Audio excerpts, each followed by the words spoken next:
The Undertaker went on Joe Rogan's podcast and said that the current WWE product is soft. Reactions: agree, disagree? Shaukat. All right. So before I answer that question, I'd like to say that it's so weird how if you actually watch and listen to the Joe Rogan podcast, it's pretty much 2.5 hours long. Yeah. And for the whole entire duration, the Undertaker is sharing a lot of gold that the younger guys can learn from. He's sharing a lot of information. Oh, yeah. And most of the time, he's putting everybody else over. He's saying about how good this guy is, how good that guy is, so on and so forth. But I have no idea why that they choose to sensationalize just that one short thing that he said. Yeah.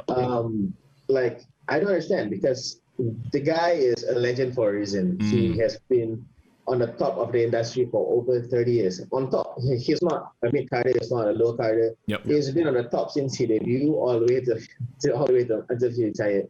So I'm pretty sure this guy knows what he's saying, and I'm pretty sure whatever he says carry weight. Yeah.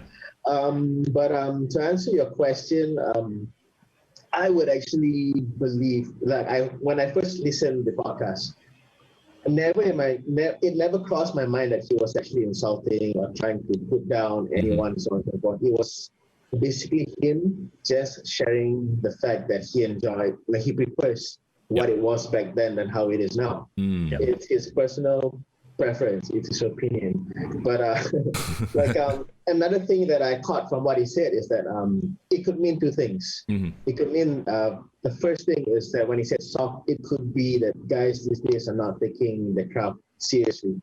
What he meant is that when you walk in backstage and you see guys trying to look pretty in front of the mirror, guys playing game, it pretty much shows the mentality that I'm not here to work, I'm here to play game, I'm here to make myself look good on camera and so on and so forth. When back then everyone is like, stop bro, so we want to talk about a match, that kind of thing. And another thing that crossed my mind is probably the fact that what he meant was guys back then, they looked like legit badasses, and like people you'd be afraid to walk to see. When we see them walking across the road, would be the guy in the car locking the door. Because they look legit scary as compared to the guys these days. These were the two takeaways that I got from what he said. I don't find a reason why one should be offended over someone else's opinion, because I do believe that this world is filled with opinions. Like everybody has an opinion, but it doesn't mean that opinions are correct. Opinions are just opinions. So like for me, I would always take something on the surface level. If it's good, it's good. If it's not good, I'll discard it. Like there's no point in being offended over someone's opinion. I think I kind of skipped the question because I'm afraid to answer. No worries. Foreign, I want to get your hot take on this as well. It's actually very funny to me because I actually agree with Shaukat. When I've heard the podcast as it is, like I listened to all 3 hours of it, right? Nothing that he said surprises me. Nothing that he said was actually shocking or controversial. If you really listen, like I said, if you listen to the what he said in context, right?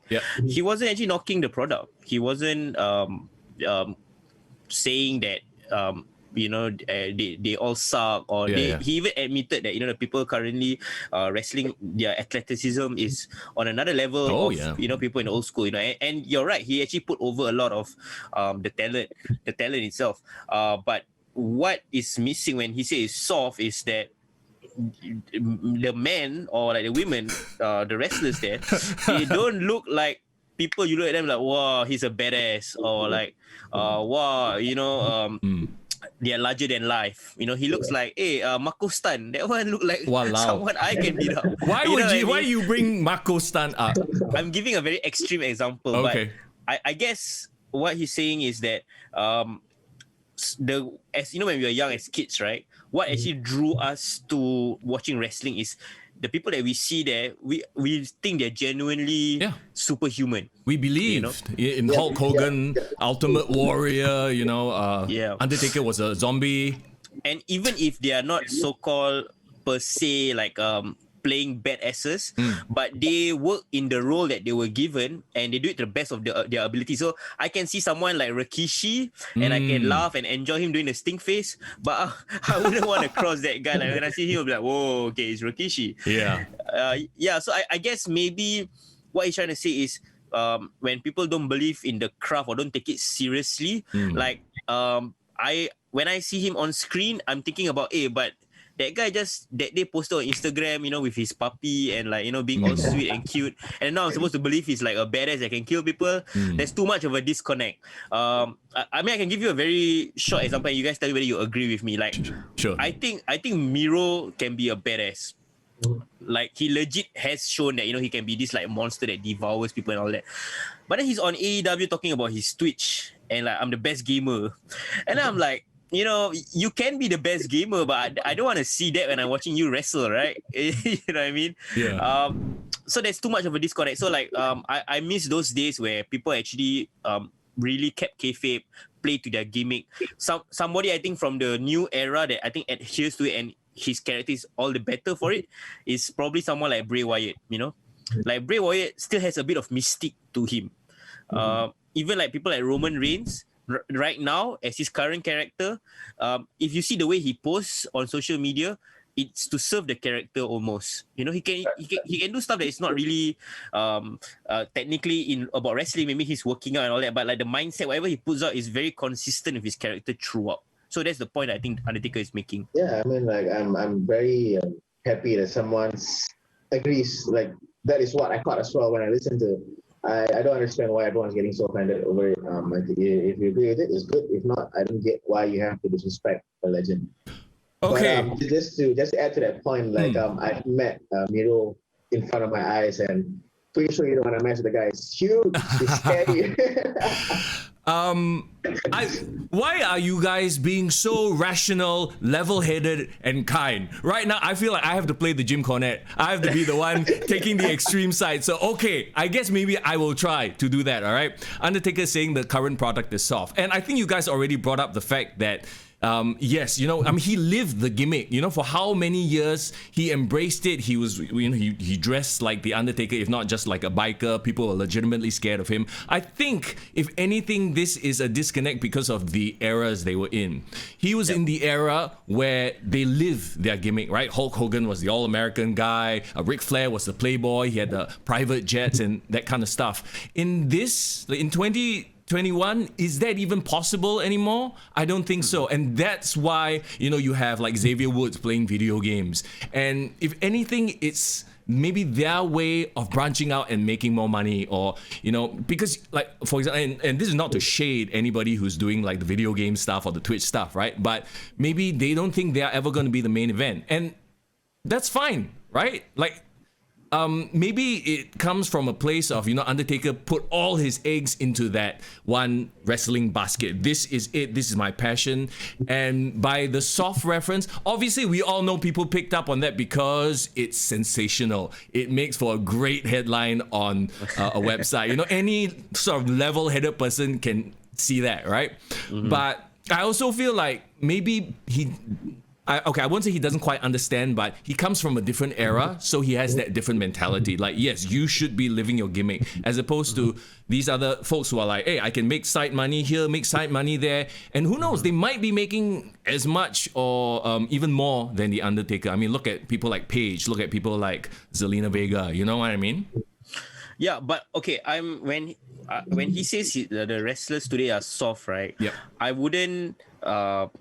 wouldn't generalize and paint the entire brush and say all wrestlers right now are soft. No, of course. No, he says the product is soft, and he references the Attitude Era, and that's another thing too. It's like, this is a creative thing, and now the company is a different animal altogether. Back in the Attitude Era, it was all about fighting off WCW, right? And then now it's like shareholders, you got to be socially responsible. Like, I mean, you're not going to get away with sacrificing people on your cross or your symbol anymore.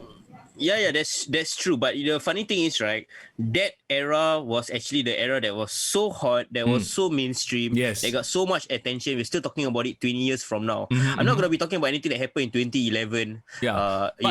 So is it fair to say that era was more hard, stay hard, than this current era. No, right? I think these guys and gals still go hard. If anything, actually, like in the past few years, if you look at the women's division, they've really brought it. Because they wanted that mainstream attention, right? So they really brought it to the table. Yeah, and we're not denying the toughness of the wrestlers right now. No. If you look at someone like Cesaro and Sheamus, I don't think they are pussies, you know. I think Aleister Black can really silat kick my head off, you know, like. So it's not that, it's the way it's presented, correct? And I mean, the thing is, I think it's just to reiterate again that even the Undertaker himself said that the industry has evolutionized, and what he is saying is just his opinion. So like I said, opinions are opinions, and he's not saying that playing games are wrong. He's not saying that looking pretty is wrong. All he is trying to say is that, look, I prefer how it was back then than it is now.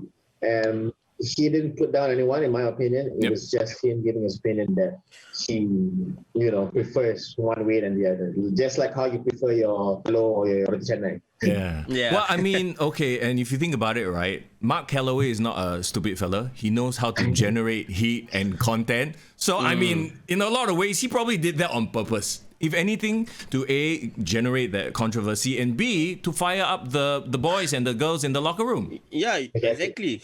Yeah, exactly. I honestly thought he's trying to like fire up their asses. Like, it's a work. That's probably something Stone Cold would do, something Vince McMahon would do. Exactly. I would do as well. Like there was once I tweeted on my Twitter account, I said that the girls in WWE, they look more in shape than all of my guys on IPW. Ayo. I did that once, but it was a light-hearted tweet, but I started getting hit from it, not from my boys, not from the MyPW guys, from everybody else on the region. They were like DMing me, like, dude, take this down. It's so rude. It's so wrong to say this kind of stuff. It's like, okay, up to you guys. So I took down the tweet, but I understand what he did.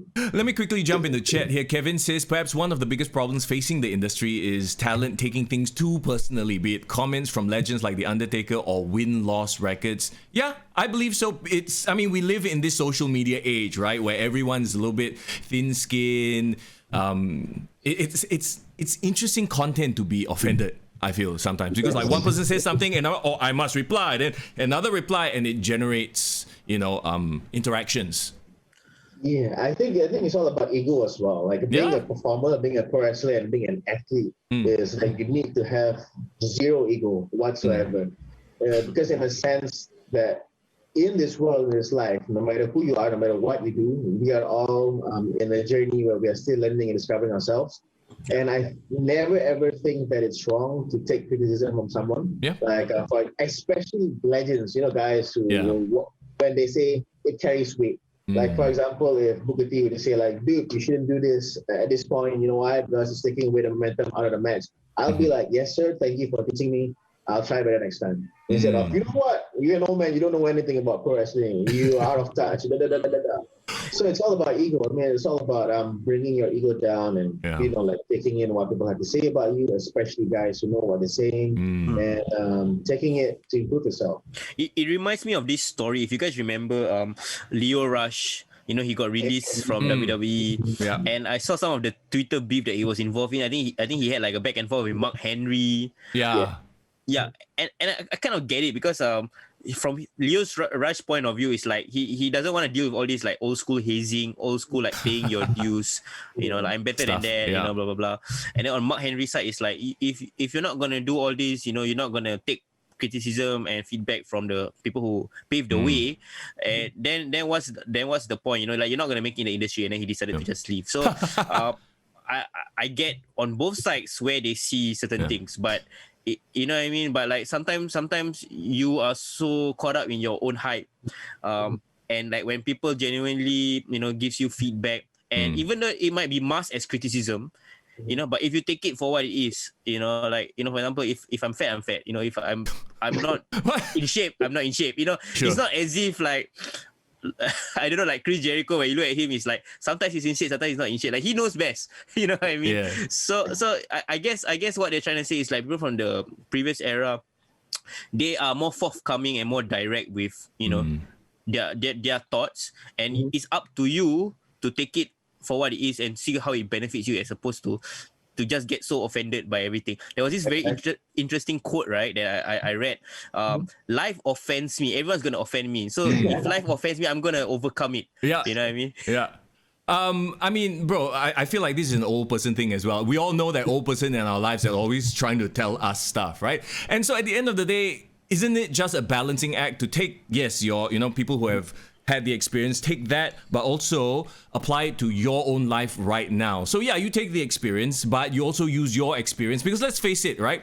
The Undertaker didn't have to deal with social media. Can you imagine if the Undertaker lived in an era of Twitter, Facebook, and then people would be commenting on how, oh, he looks so fake, or a zombie, ? And then got memes about him. I mean, it's a completely different animal. So I don't think he actually, in a way, gets what the current generation is going through. The current generation is, I like to call it like the reality generation, where it's like, okay, the lid has been opened already, so you have to sort of balance the two between what's real, what's not, blurring the lines, kayfabe, that kind of stuff. Okay, Irvin here in chat says, guys today are learning from the past, building their own brand, saving money, and staying away from hard partying and drugs. To me, that's a good thing. I saw a meme someone posted, playing video games probably a better idea than going out and getting drunk or doing drugs, like the old school stories about these wrestlers, right? Yeah. What do you guys think about if Undertaker were to debut like this year in 2021? As what, the Undertaker? Yeah, as the Undertaker. How do you think he will, how long do you think he will last in the business? Who knows, man? Honestly, I think it's a little bit more difficult these days to get away with outlandish gimmicks. Yeah. Like even the Finn, I'm being honest right now, he's struggling with his gimmick because it's outlandish and it's like what he said, it's a reality era. Like people are so used to watching mixed martial arts, they know how people react when they get hit, they know how people tap when they get to submission. So these guys, they like to connect pro wrestling and MMA and real life and so on and so forth. So what I was taught by my mentors is that you have to find a middle ground and find a character that people can relate to, and at the same time it's on the borderline realistic, because the more people can connect to your character, the more they're gonna love you. So I think honestly the Finn, the main reason why he is not in a consistent momentum is mainly because of that. At a point you want to see how outlandish and freaky he is, but at the same time you're like, but this is so fake. I'm not throwing shade or anything to him. I love the dude, I love his gimmick, but I think it's this era, it's making it so much difficult for him. I mean, that's an interesting point of view on the Fiend. And just to wrap up this topic in a bow, Daryl says criticism helps wrestlers to improve. Absolutely. Okay, yeah, like I said, to put a bow on this, I think the wrestling media just took that comment and ran with it. You guys are right. It was a 3-hour-long podcast. He basically talked up the business. And hey, you can check out the rest of this conversation on podcast format on Spotify or iTunes, or if you want to catch the video, it's in our YouTube page.